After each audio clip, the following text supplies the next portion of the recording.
हादसे को लेकर कई सवाल खड़े हो रहे हैं। सवाल यह है क्या बारामती का एयरपोर्ट टेबल टॉप कैटेगरी में आता है, जिसकी वजह से यह हादसा हुआ या नहीं हुआ। हमने जांच पड़ताल की तो पाया कि एयरपोर्ट उस श्रेणी में नहीं आता, जिसका जिक्र बार बार एविएशन एक्सपर्ट की ओर से किया जा रहा है। लेकिन जो बनावट है वो टेबल टॉप की तरह ही है। बारामती एयरपोर्ट के रनवे की लंबाई 1770 मीटर है। यहाँ छोटे विमानों की ट्रेनिंग दी जाती है और एडवांस लैंडिंग सहायता उपकरण वहां पर मौजूद नहीं थे। सुबह यह हादसा रनवे से बिल्कुल करीब ही हुआ, महज 100 मीटर की भी दूरी नहीं बची थी।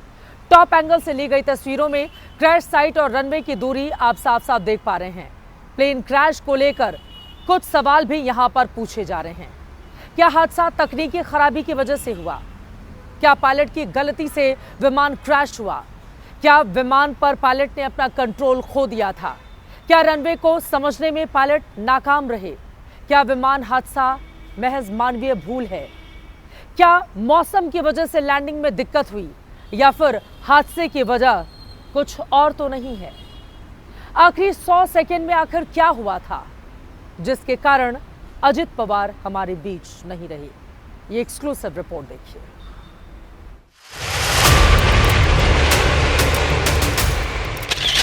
तस्वीर नंबर 1, सुबह 8:46 पर प्लेन क्रैश हुआ।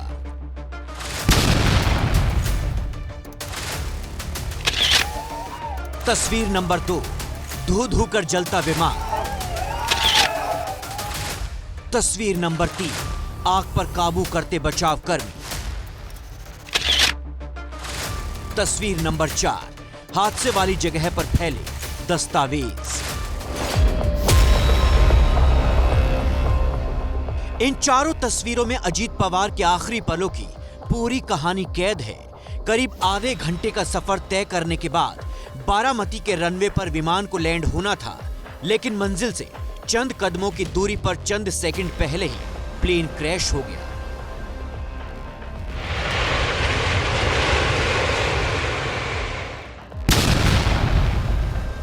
एयरपोर्ट से आग और धुएं का गुबार देख स्थानीय लोग क्रैश साइट की तरफ तेजी से दौड़े। गांव वालों ने विमान में सवार लोगों को बाहर निकालने की कोशिश की, लेकिन आग की लपटें इतनी भयानक थी कि चाहकर भी वो उस वक्त मदद नहीं कर सके।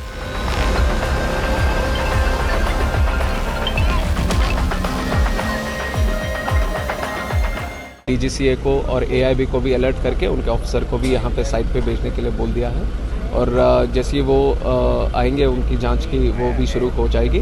और लोकल यहाँ के पुलिस को भी बता दिया कि साइट को सुरक्षित कॉर्डन ऑफ करें, फेंसिंग करें, ताकि वहाँ पे जो भी इन्वेस्टिगेशन के लिए चाहिए होगा उस तरह की परिस्थिति रहे। हादसे को लेकर एबीपी न्यूज को जो जानकारी मिली है उसके मुताबिक सुबह करीब 8:18 पर पायलटों ने बारामती एयर स्ट्रिप से संपर्क किया। कंट्रोल रूम से उन्हें बताया गया कि मौसम ठीक है, हवा शांत है और विजिबिलिटी लगभग 3000 मीटर है।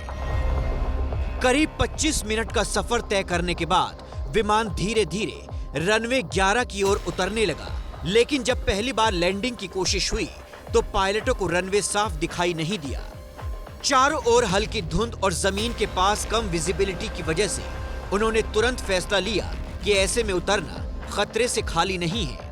इसीलिए उन्होंने गो अराउंड किया और विमान को दोबारा ऊपर ले गए। कुछ देर बाद दूसरी बार फाइनल अप्रोच शुरू की गई। इस बार भी शुरुआत में रनवे नजर नहीं आया। कंट्रोल रूम से बार बार पूछा गया, रनवे दिख रहा है या नहीं? पायलटों ने जवाब दिया, अभी नहीं, जैसे ही दिखेगा बताएंगे।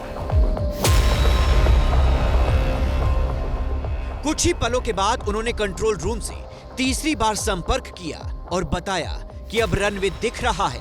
इसके बाद उन्हें रनवे 11 पर उतरने की अनुमति दे दी गई। सबको लगा कि अब लैंडिंग सुरक्षित हो जाएगी, लेकिन ठीक इसी दौरान हालात तेजी से बदल गए और हादसा हो गया।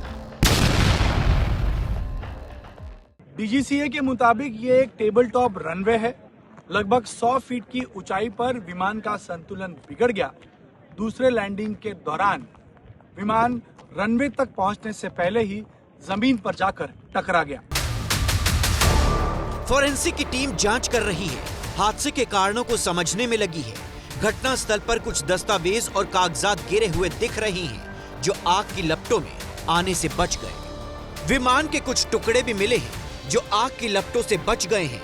क्रैश हुए इस विमान में अधिकतम 8 यात्री बैठ सकते थे। सुबह विमान में 5 लोग सवार थे। हादसे में सभी के सभी अपनी जान गंवा चुके हैं। इनमें डिप्टी सीएम अजीत पवार के साथ उनके personal security officer Vidip Jadhav, pilot captain Sumit Kapoor, captain Shambhavi Pathak और फ्लाइट अटेंडेंट पिंकी माली शामिल हैं। अब जब जांच होगी तो तस्वीर साफ होगी। फिलहाल सवालों के घेरे में बहुत कुछ है। मानवीय भूल से लेकर तकनीकी खामियों तक का एंगल तलाशा जा रहा है।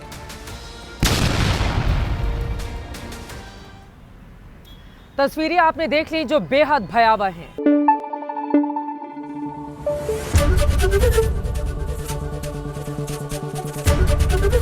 एबीपी न्यूज आपको रखे आगे।